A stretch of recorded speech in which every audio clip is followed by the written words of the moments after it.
اللہ فرماتا ہے قرآن میں،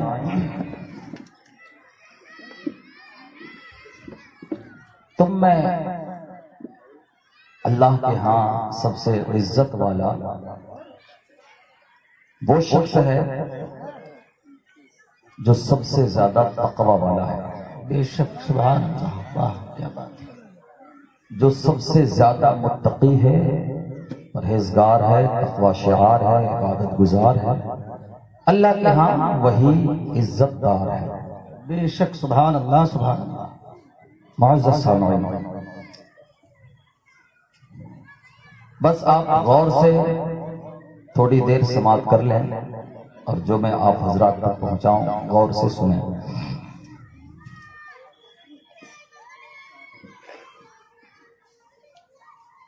تقوی ہر ایک کے مناسبت سے تقوی کا معیار الگ الگ ہے۔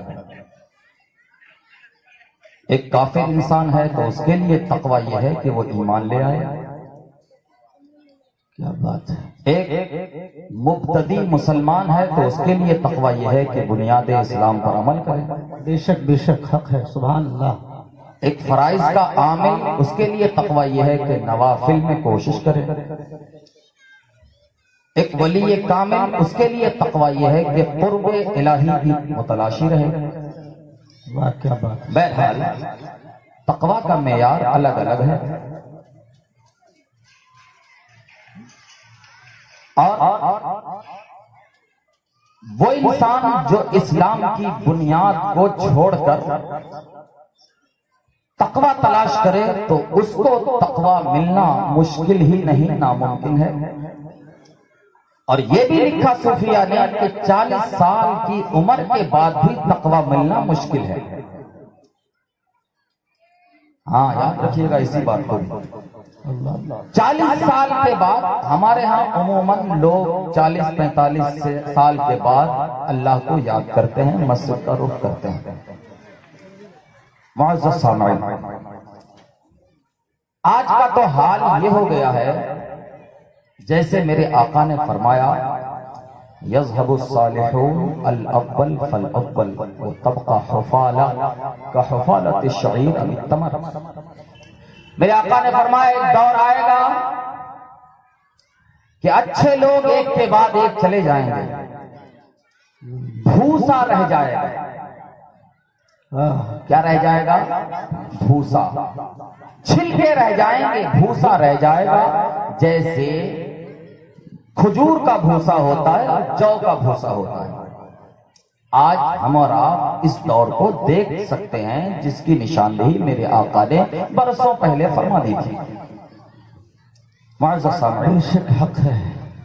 چونکہ وقت کم ہے تو موڈ نہیں بن سکتا، میں اسی طرح سے چند گفتگو آپ سے کر کے رخصت ہو جاؤں گا۔ ٹائم بالکل اتنا پریشر ہے کہ ٹائم کا خیال رکھنا ضروری ہے۔ میں جلدی اپنی بات کو ختم کرنا اور سمیٹنا چاہتا ہوں۔ معزز سامعین، تو آپ نے غور کیا، نیک لوگ ایک کے بعد ایک چلے جائیں گے، بھوسا رہ جائے گا۔ آج ہم اس دور کو دیکھ سکتے ہیں۔ آج کا تو حال یہ ہے کہ انسان کو دیکھو تو اس کی زبان پر حکمت کے چشمے پھوٹے پڑے، اور عمل کا حال دیکھو تو پھر ظالم نہیں اظلم الظالمین نظر آتا ہے۔ صحیح فرمایا تھا میرے آقا صلی اللہ تعالی علیہ وسلم نے، انما اخاف علی امتی کل منافق یتکلم بالحکمہ ویعمل بالجور۔ میرے آقا نے یہ فرمایا تھا، میرے آقا نے ارشاد فرمایا، لوگوں سنو، ایک دور ایسا آئے گا مجھے میری امت پر ہر منافق کے سلسلے میں اندیشہ ہے۔ کیا اندیشہ ہے؟ وہ منافق بات تو کرے گا بڑی حکمت کی، دانائی کی، اور عمل اس کا ظلم پر ہوگا، عمل اس کا ظلم پر ہوگا۔ معزز سامعین، ایک بات یاد رکھیے گا، ہر انسان کا یہ شعار ہونا چاہیے. ہم نے کلمہ نہ کسی پیر کا پڑھا ہے نہ کسی مولوی کا، بلکہ ہم نے کلمہ رسول اللہ کا پڑھا ہے. کیا بات ہے، سبحان اللہ سبحان اللہ. رسول اللہ کی شریعت کے خلاف جو جائے گا پکڑا جائے گا. بے شک بے شک حق ہے. آج اس منبر رسول سے اس کی چھٹائی ہوگی، اس کی تعریف کے پل نہیں باندھے جائیں گے. وہ لوگ جس کا ظاہر کچھ اور باطن کچھ اور، طاغوتی طاقتوں کے ساتھ اور طاغوتی طاقتوں کے درپردہ مرید ہوتے ہیں، انہی لوگوں کے بارے میں علامہ اقبال بڑے پتے کی بات کہہ گئے. ہو اگر قوت فرعون کی درپردہ مرید، لعنت ہے وہ قوم کے حق میں کلیم اللہ ہی. اس شعر کا مطلب خالی کلیم اللہ ہی سمجھیے. اگر مطلب بیان کرنے لگو نا تو پھر پریشان ہو جائیں گے. کتنی پتے کی بات کہی تھی. معزز سامعین، میں ایک جگہ جلسے میں گیا نصرت پور، تو ایک جناب بڑے مقرر صاحب آئے تھے اور تقریر کیا کی، ایک ہنسی اور ٹھٹھا کی محفل تھی. شروع سے لے کر آخر تک یہ وہی لوگ کرتے ہیں جن کے پاس مواد نہیں ہوتا. ٹائم کیسے پاس کریں 1.5 گھنٹے کا، یہ تو انہی کے کھاتے میں جاتا ہے نا. میں آپ کو بتاؤں قسم خدا کی، مجھے اندر سے میرا باطن اتنا جھنجھلا گیا تھا کہ میں جب تقریر کے لیے بیٹھا، میں نے اپنی تقریر کی شروعات ہی کچھ اس انداز میں کی. تو ابھی 5 منٹ تقریر نہیں کی تھی جب تک جنریٹر کا بیلٹ اتار دیا اور مائک کا سسٹم سارا بیٹھ گیا. میں نے 1 گھنٹہ تقریر کی، وہ بھی بغیر ایسے، اور وہ جناب ہی کا اشارہ تھا. میں آپ کو بتاؤں، عورتیں اتنی زور زور سے ہنس رہی تھی کہ اللہ کی پناہ، اتنی زور زور سے جناب تقریروں میں ہنسا رہے تھے عورتوں کو کہ ان کی آواز کوئی گرسائے کہیں بیٹھ کر سن لے. اللہ اللہ. میں آپ کو بتاؤں، قرآن پڑھتے جس کی آواز باہر نہ نکلے، اور یہ جناب ہیں. اب جب اسلام کی تشریح کا تجھے پتا نہیں تو کاہے کا بیٹھ گیا منبر رسول پر؟ جب تجھے اسلام کی ایکسپلائن نہیں کرنا آتی تو پھر میرے آقا کا تو حال یہ تھا کہ جب میرے آقا واز فرماتے تھے تو حال یہ ہوتا تھا کہ آنکھوں سے ایسا لگتا تھا شعلے نکل رہے. کیا بات ہے. معزز سامعین، واہ واہ واہ، کیا بات ہے. سبحان اللہ سبحان اللہ. زندہ باد زندہ باد. واہ ہے. معزز سامعین، میں اپنی گفتگو کو جلدی سمیٹوں، باتیں تو بہت ہیں. معزز سامعین غور کریے ذرا. تو میں یہ بتانا چاہ رہا ہوں کہ آج اسلام کی بنیاد کو چھوڑ کر جن پر اسلام کا اساس ہے، آج ہم فروعی اور نوافل میں مشغول ہیں.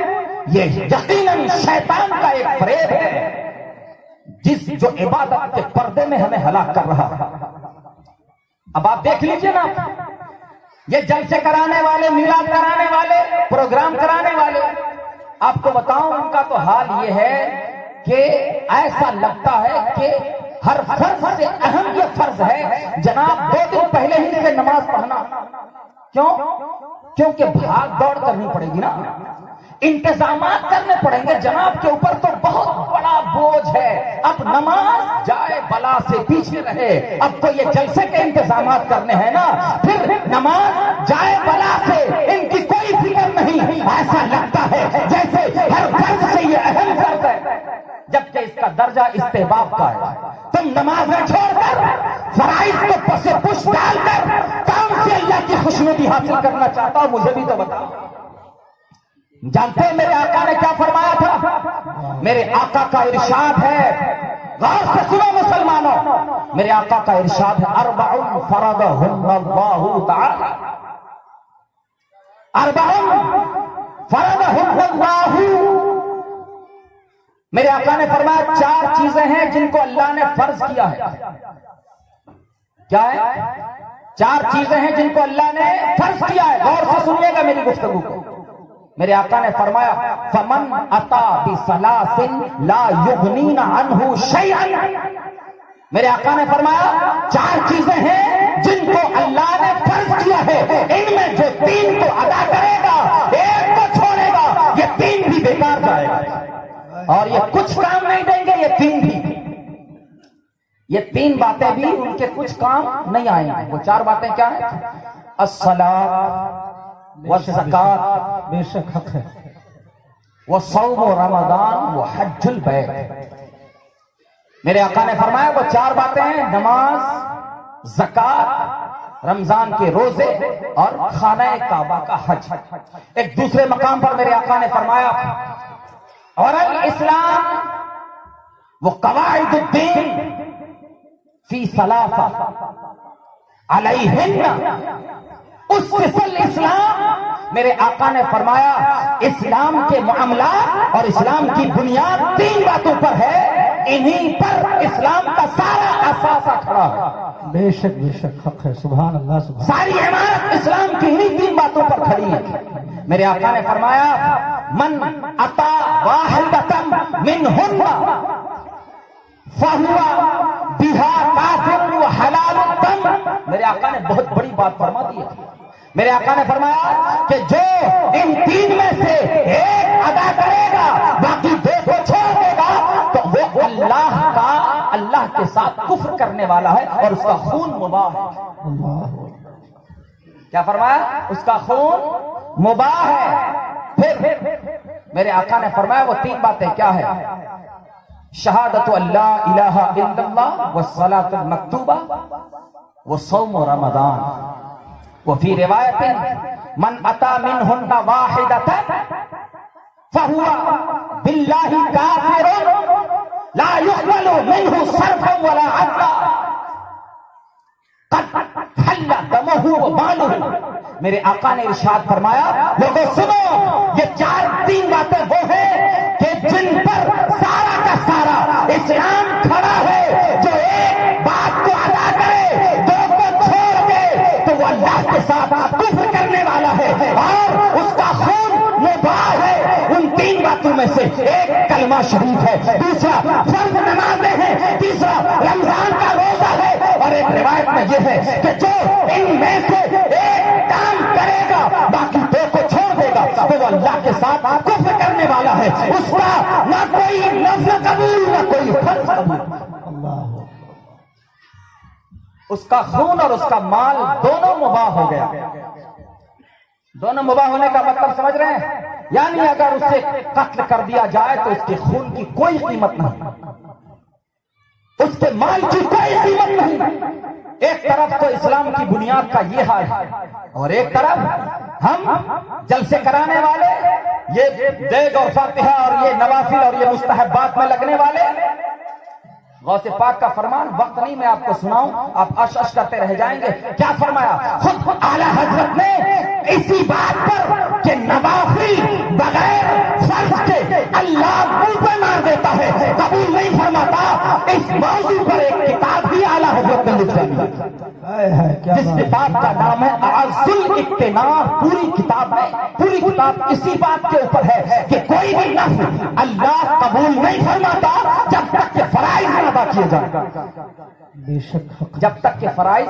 اور ہمارے یہاں کا حال کیا ہے؟ جیسا کہ میں نے آپ کو بتایا ہے، جلسے میلاد ختمہ کا پروگرام ہو تو پھر جناب اتنی زیادہ بھاگ دوڑ اور ٹینشن. میں نے دیکھا اسی قسم خور میں کہ جناب نماز پڑھنے والے تھے پہلے سے اور عادی تھے نماز کے، لیکن چونکہ ان کو جلسہ کرانا ہے چندہ کرنے کے لیے گئے 2 دن پہلے سے نمازیں چھوڑ دی اور پھر جب وہاں سے آئے تو جناب کو تھک چکے تھے نا چندہ کرتے کرتے. جب یہاں آئے تو 3 دنوں تک یوں ہی نماز چھوڑے رکھے. اب آپ بتائیں نا ذرا کہ تم کیا بتلانا چاہتے ہو کہ اسلام میں یہ چیزیں اہم ہیں یا وہ چیزیں اہم ہیں؟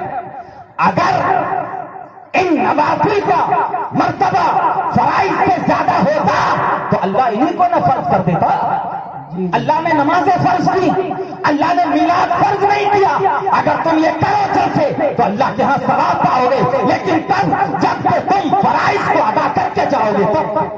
بے شک بے شک بے شک. بغیر فرائض کو ادا کیے نوافل. اور میں تو آپ کو بتاؤں جہالت تو یہاں تک آ چکی ہے کہ اگر کوئی بیمار پڑ جائے نا، بیمار پڑ جائے تو اگر علاج نہ کراؤ، اگر حاملہ ہے تو 9 مہینے میں کم از کم 18 الٹراساؤنڈ نہ کراؤ تو خیر نہیں ہے. ہاں یہ لڑکی والے نہ جانے کیسی چڑھائی کر دیں اور علاج نہیں کرایا تم نے تو تم نے کوتاہی برتی، تم نے اس سنگین معاملے کو کوتاہی میں اور لے تو لال سے کام لیا. میں آپ کو بتاؤں، اب آپ ذرا غور کیجیے نا، وہی شخص کہ جو علاج معالجے کے سلسلے میں اتنی تاکیدیں کرتا ہے، حالانکہ یہ علاج معالجہ ایک صرف جائز کام ہے، یعنی اگر کوئی بغیر علاج کیے مر جاتا ہے تو وہ گنہگار، بولیے گنہگار نہیں ہوگا.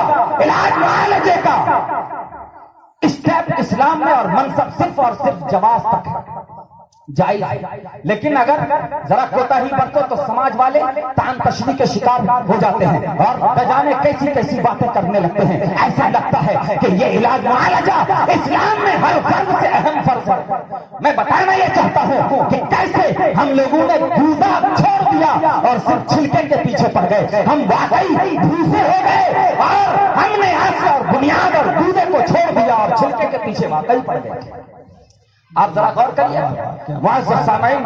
بہرحال چونکہ ہمارا وقت ہو چلا ہے، اب میں اللہ عز و جل کی بارگاہ میں توبہ کرتا ہوں، مولا اگر مجھ سے بولنے میں کسی طرح کی کوئی خامی اور لغزش ہوئی ہو مولا، پھر میں تیری بارگاہ میں ان تمام حاضرین کی موجودگی میں اور سب کو گواہ بنا کر سچا رجوع رہتا ہوں. استغفر اللہ ربی من کل ذنب واتوب الیہ. پڑھیے کلمہ شروع، لا الہ الا اللہ محمد رسول اللہ صلی اللہ تعالی علیہ وسلم. السلام علیکم ورحمۃ اللہ.